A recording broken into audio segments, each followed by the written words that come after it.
Tonight on Hip on the Spot News. The Phantom makes history at a virtual air show. The Super Hercules mother of all bombs is in the making. Dream of becoming captain of your supercarrier gets closer. And get ready for a less bumpy landing with new shock absorbers. This and more on How I Play.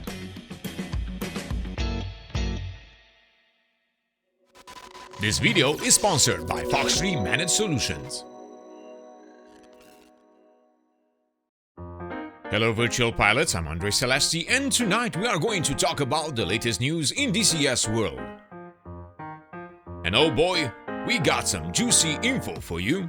For those of you who missed it, last weekend we got a surprise appearance in the Virtual International Air Festival, none other than the F4E Phantom by Heatblur.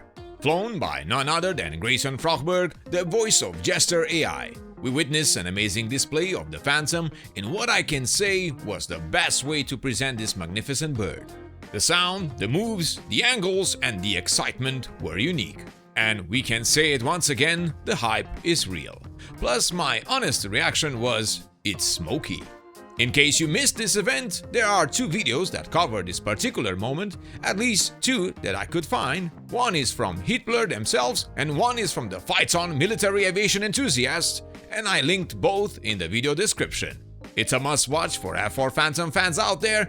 I know, I watched them multiple times. And speaking of the Phantom, remember that our giveaway is about to end this month, and we are going to find out soon the winner of not one, but two F4E Phantoms for him and his favorite Rio out there. As always, the name of the winner will be announced by my voice only here on the channel. More information on how to participate later in this video. The Heatblur dev team was also live on stream at the festival with an exclusive interview. Maybe later this week they will release the interview on YouTube so we can dissect it for you. So make sure you subscribe in order to keep in touch with all the latest news in a very entertaining way, only here at How I Play. And because here at How I Play we are blessed with support from most third-party developers from DCS world, we got some shots of the upcoming C130J currently work in progress. The ones I'm showing you right now are also on their Discord. Now I could show you... What? Alright. Sorry everyone. I need to wait a bit until I can share more. But I can only say that the team is progressing well, and altogether with the mother of all bombs, we know this particular new module will be quite an explosive release. In a good way, of course. Meanwhile, ED updates us on their progress with the iconic de Havilland Mosquito. Known for its versatility and speed, the module is receiving significant improvements, particularly in the landing gear department. Nice!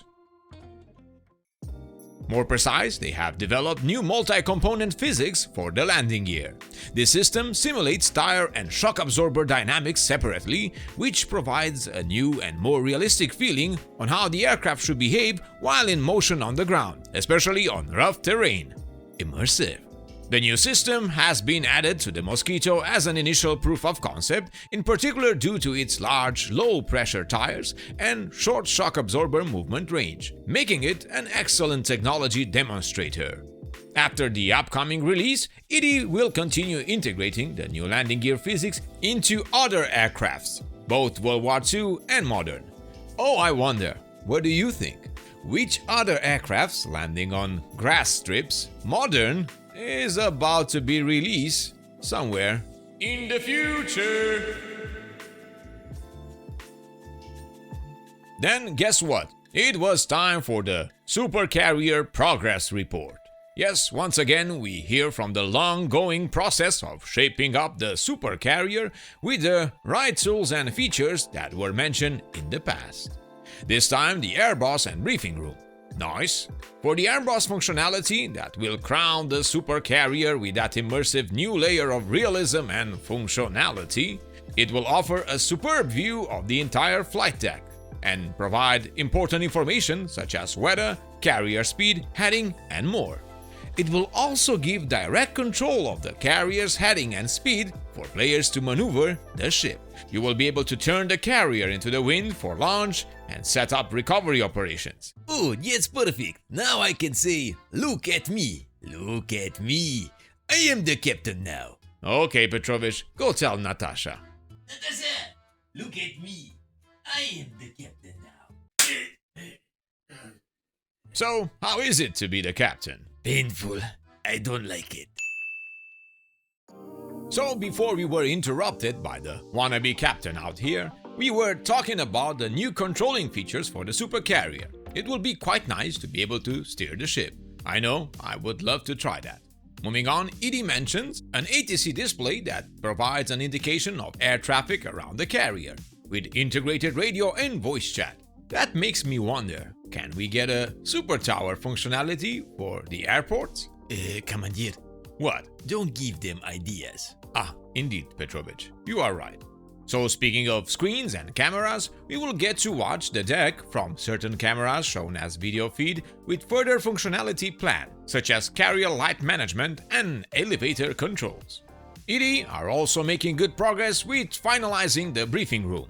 This will provide a centralized hub for mission planning and coordination. And parties and shenanigans, of course. It will feature a fully 3D briefing room that can be customized per squadron.